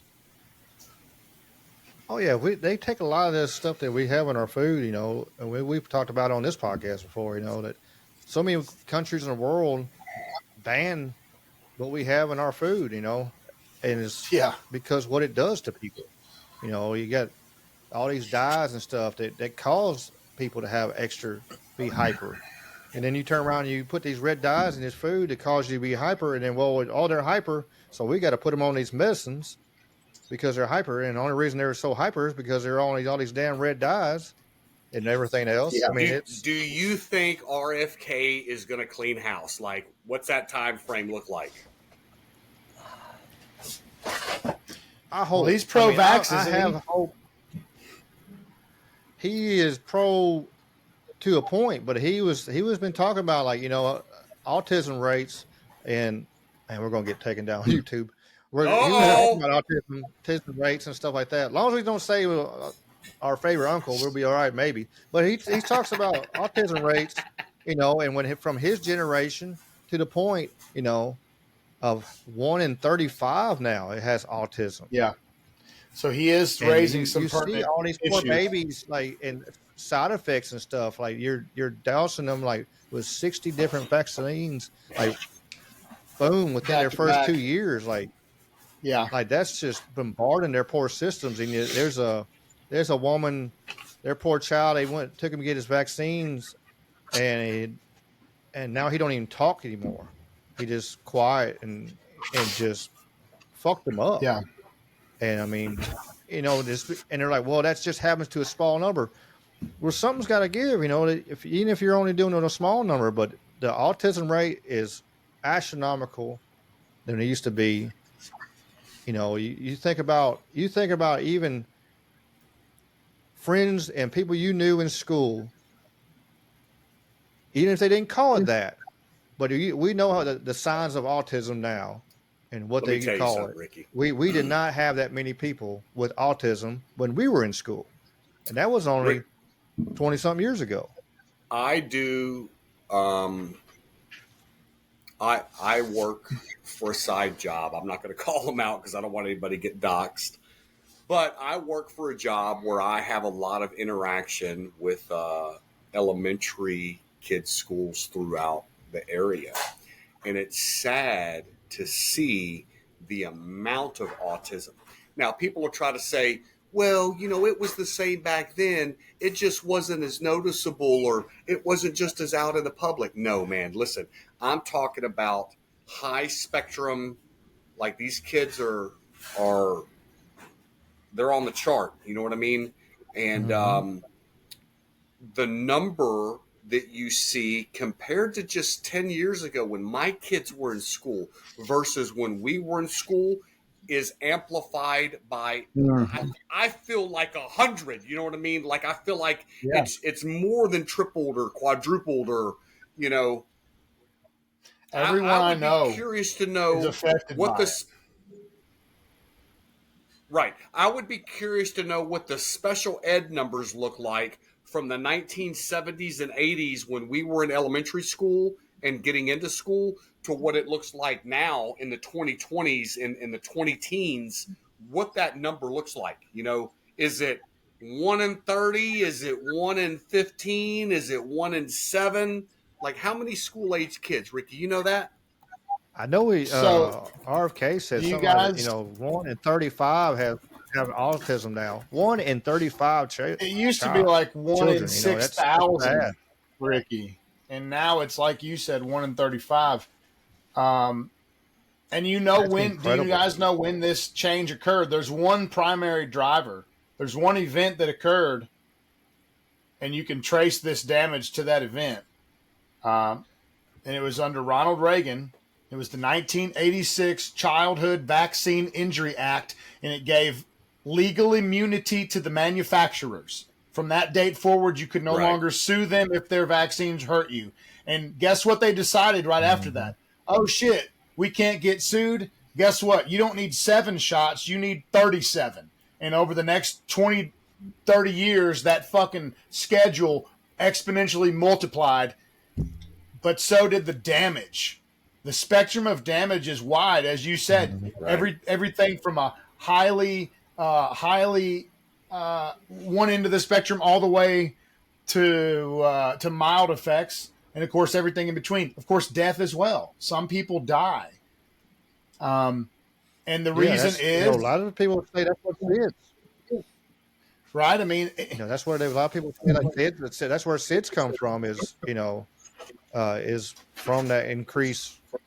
They had increased numbers of SIDS after '86 too. That more people. I remember in the early '90s, that was one of the big things you watch on TV. They have commercials about it, talking about SIDS, and it was like, right? Man, why are we getting commercials now on this? And normalizing and that was, but like I said, it's right after when they started this ramping up. Oh, we can make money off of this. We can't get sued. Whatever happens, happens. Some people take it good. And their argument for the people listening, we aren't. All vaccines are not bad. There are good ones, but when you're not getting them tested and they're not being tested, or there's fun them out here, because this person's paying this person and let it go. Here's your $3 million. I'm gonna make $4 billion off of it. Okay, you're good. You're approved, and go on your way. And it's happened over forever and ever. Unfortunately, so the conversation is very honest. And so informed consent. That's the thing. They hide everything. Yeah. Here's a story from July 31, 2023 in Education Week magazine. Talks about the number of students in special education has doubled in the past 45 years. I believe that number that is bullshit. Yeah. I think it's quadruple bigger than that. You know what I mean? Much bigger, much larger. I think they drop stories like this to make you go, oh, well, it hasn't gone up that much. When in reality, if you see it with your own eyes, you know that it's gone up. Yep. That's right. Yeah. Well, Jamie, they'll argue. Yeah, we said the B word. We're getting doxxed. They'll tell you that was just undiagnosed, and they'll try to account for those numbers in that way instead of acknowledging that there is an environmental factor that has changed, a toxic factor. But that's because they do not want to give any ground on that. I will say this. I have heard RFK and I think even Trump, who they are both, like you said, Ricky, they're not against all vaccines, but I've heard them argue as a compromise, at the very least, slow the fucking schedule down and space these damn things out. Right. So that's kind of a middle ground approach. The problem is, like we talked about, Jamie, is that they're dishonest with the conversation. And number two, there's a huge incentive to just go along to get along and get your kid vaccinated so that he can go to school, because they make your life a living fucking hell if you try to drag your feet on that. So the conversation's very dishonest. There's an immense amount of pressure. And obviously, if we're being honest, there's a lot of people that are affected by these in negative ways. 1 in 35. Are you willing to roll the dice on giving your kid this issue? Right. In order to stay current on the vaccine. So but that's not how the parents are presented with the question. They're not told it's 1 in 35. They're told it's fucking negligible. Again, with the dishonesty. Right. Yeah. Well. Yeah, they're not up front with none of that kind of stuff. It's sad, that all these children had to suffer, for over greed. As always, is follow the money every damn time, and all these poor children are suffering, with all kinds of anxiety and social problems, or just health problems, and all this kind of Allergies, different things, allergies, and immune everything. responses. I mean, all of it is just so. Think about think about this. Think about the amount of kids today that have a nut allergy compared to when we were kids. Dude, you didn't fucking hear of it. Now every other kid that you talk to is like, I can't eat nuts. I can't eat nuts. Or I'm Gluten. lactose gluten. You know what I mean? I never heard of a gluten allergy when I was a kid. Now here I am at 44 years old, and I work with a woman that damn near dies from it because her fucking throat swells up. What? And this is a common. Gluten allergies apparently very common now.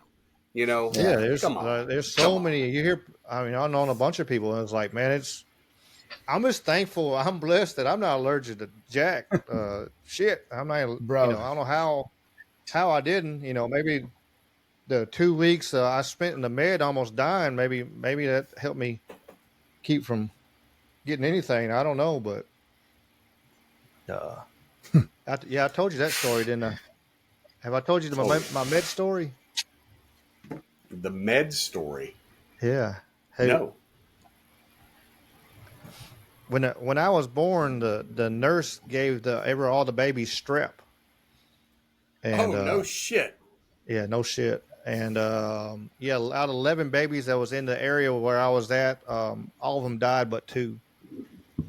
And you're talking to Ricky, one of them.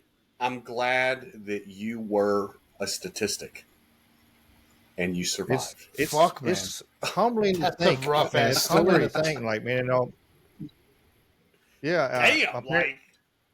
Damn, my parents did not have to pay for the doctor bills. They were good. I can't imagine. We should have This been one's having a on house us. in Germantown, but they were just happy to have me. So. They didn't sue. David, here I am. I think surviving a motorcycle wreck was fucking tough. This dude right here survived strep as a newborn. What the fuck? Yeah, I still got the scars on my head from the needles and stuff I had in my head for first 2 weeks. They weren't sure. No. Is that why you're losing your hair, Ricky Pike? No, that's just genetics. My dad's dad, my dad, and my dad's dad, and generational. It's nothing. And I think it's generational skip for the gray too, because like my mom's dad, my baba, until he had 2 open heart surgery. He had a heart attack. He had a quadruple bypass. He had a heart attack. This sounds tough. That's just part of that generation, born in 36, that generation of just toughness. But we turn around, he had a heart attack in his truck. He finally come back in the house. He was like, Ricky, I don't feel good. I want you to take me to the hospital. I'm like, okay. I knew he wasn't, something was wrong. I knew he was dying because he told me he wanted me to take him to the hospital. So I drove him to the fire station because I knew the ambulance was right there. And so I drove him straight to the fire station. And they actually told me, so if I hadn't done that, he wouldn't have left. That's whatsoever. He had a quadruple bypass, and then turned around a month later, he had an aneurysm surgery. Had to go back in that heart. And he actually recovered and went back to work on 18-wheelers. And then he went set up on the flea markets for years and all kinds of shit. But he didn't start getting gray hair until after that second open heart surgery. In his 60s, I started getting gray hair in my early 30s. It's like, but, well, man, we got 2 hours in tonight. We've had a hell of a discussion tonight. And I'm going to leave on something great before we run away. One last final thing. All right. Oh, hell. Did you know that somebody got busted checking out Matt Gaetz? Are you ready for this? No, I did not know. Oh, hell. She is licking her lips. Bro, her brother's not going to like that. Her brother / husband? No, he's not going to like that at all. Oh, why you look at this man? Why you look at this man for? Oh my God. That's wild.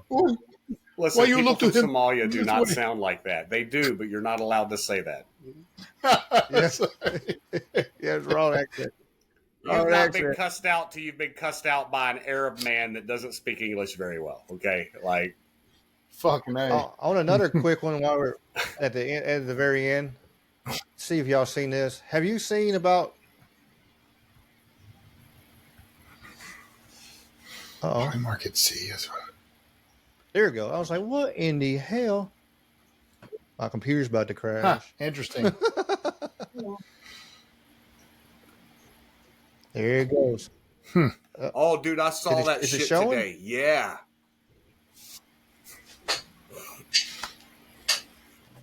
Hey, why didn't Elon's phone get seized? Because apparently he developed an app that I don't showed know. that It's the not fucking showing here election on was mine. 4 hours. Yeah, that was the one that Elon was using, I think, to Right. when he walked away. It's done. It's interesting. Done. He has it in the bag. He's like, I'm going home. Well, Dave, Well, I'm glad Dave, he you got won. any shout outs you want to do? We're going to kind of wrap this up and Man, just a shout out to our faithful fans in the chat, man. That's all. Been a good episode tonight. Yeah, man. That's it. Just the fans, brother. Jamie, go ahead. Throw your shout outs. Man, I just want to send a shout out to everybody that fought this weekend for Attitude. We had a great card. A lot of last minute hiccups, man, where we lost our main event. We lost one of our amateur fights. Couple guys backed out on him. In the final weeks leading up to the event. Nobody wants to fight Reggie Emerson. Guy's only got one arm. What y'all scared of? You know what I'm saying? Like, come get that smoke from a one arm dude. Because he'll beat the shit out you with that nub. Yeah, unfortunately, man, we lost. One of the fights that I really wanted to see was the professional debut of Memphis' own David Hayes against Robbie Beard. Man, Robbie missed weight, and the fight didn't happen. Robbie Burns, I'm sorry. Yeah, it was yeah. It's substantial. And here's what's crazy, but here's what's crazy, man. Like I was at the weigh-ins. I was there for the 3 hours that we were waiting on him from when he first showed up to when the cutoff was to where he had an hour to do it. Right. He came back in from working out or at the sauna or wherever he was. The dude looked exhausted, and he didn't have a bit of sweat on him. Like I think his body was just done. Yeah. You know, it happens. And man, I'm glad that he quit when he did, and said, "All right, it just, yeah." He probably still had 10 minutes. He could have worked himself to death for another 10 minutes, but he ain't losing no 8 pounds. You know what I'm saying? Like, so yeah, it was pretty bad, man. But rough. Awesome fight. Law School showed up. They went. I guess 2-2 on the night. Big Will lost his match. Nick De La Husa from the Wolfpack down in Cleveland, Mississippi, also co-trains with Law School. He lost his match. But Terrell, the Dream Killer, he won his match, and then Barack Rashad won his match. And man, fight of the night right there, bro. 2 amateurs, first bout, like crazy fight. So shout out to all them guys, man. I'm done on my soapbox. Yeah. Heck of a weekend. I'm proud of Terrell. He's a good kid. I know him since he was little, Right. Because his dad and Terrell stuff. Johnson. Y'all remember that name, man. Dream Killer Jr. There's going to be a point, though, when he surpasses Pop and he takes that junior off. And he going to be the Dream Killer. And it's going to be funny because I'm pretty sure his brother goes by Dream Killer, too. So, And then we still got a little one coming up. Caden's on his way up, so... Waiting on him he's already asking for a grappling match. That dude's like 11 years old talking about, give me a grappling match, Jamie. That's probably going to be the best out of the group, probably. I mean, Well, yeah, he's got all them older brothers kicking his ass. That's what I'm saying. He could, and he's, around that camp and stuff. He'll have more time to grow with around that camp, and it's just, he'll just because of the time ways. When he's up there at the gym, I roll with him and punish him for a few minutes. It's fun. Yes, I beat up on little kids. Okay, it happens. Well, Ricky, I appreciate you having us out tonight, brother. Yeah, I appreciate y'all. I'm glad, Dave, you were able to come back and hang out with us tonight. You've had stuff happen, and glad you were able to work through it and make it happen tonight. And I appreciate Jamie coming on, and like I said, check out his new going to be his new podcast, the Info Wars. He's going to be putting out some cool content. Of course, like and subscribe to here to AIP, because we're going to keep on pushing our cool content. Keep on keeping on. Had my Sunday Reflections video pop out today, so just some different stuff I had. I recorded it probably 2 years ago, and it's just stuff from the heart. So it's, I think it's good stuff. But maybe you'll like to make the way a format I did it. It's a little different than I have been doing.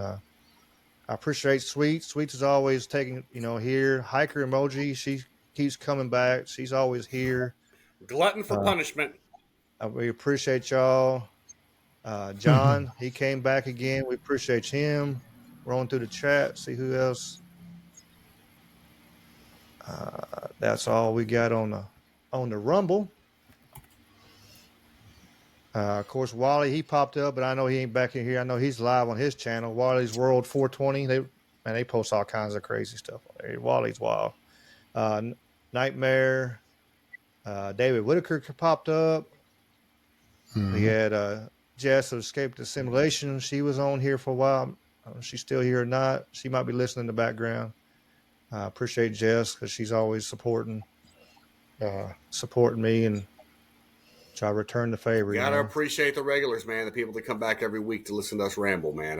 We definitely appreciate you guys. We had on the, let's see, on the Facebook, we had a few pop up. Let's see, I've seen my buddy Brian Duke. I know him since I was a kid. He used to live next door to me back in the day. Timothy Dobbins popped up and it was in the chat, so I know he was listening with Hey, there we go. Dang, I'm brain farting right now. Slice Fight Network. There we go. I had to look it up real quick. Yeah. He's got the podcast, the Slice Fight Network. He goes around and commentates for fights and does interviews and stuff like that. So he got a pretty good stuff. And then he got a great gym down there in New Albany, Mississippi. So check him out. Just trying to shout everybody out, everybody said hi and I always want to try to support the ones that support me, I appreciate y'all. And, hopefully y'all, like I said, y'all like and share. The ones that are new, we got a bunch of down to 10 now. Everybody's popping out. We're up to over 22 on Rumble there for a second. So pretty good. So I appreciate y'all, and y'all come on. We'll be back next week for number 21. Who knows what it'll be about? We'll just see what the week brings, As always, more UFOs. Yeah, I'm always talking about some UFOs and Bigfoot, Alaskan Bigfoot. There's a documentary about the Alaskan Bigfoot. It's pretty wild. It's on Discovery Plus. That thing crazy. The Curse of Oak Island. It's the new season premiere is out. They're still over there digging, looking for that damn treasure. I love that damn show. But I appreciate y'all, and as always, y'all keep on keeping on, and peace and chicken grease. Y'all be good, and we'll see y'all next week.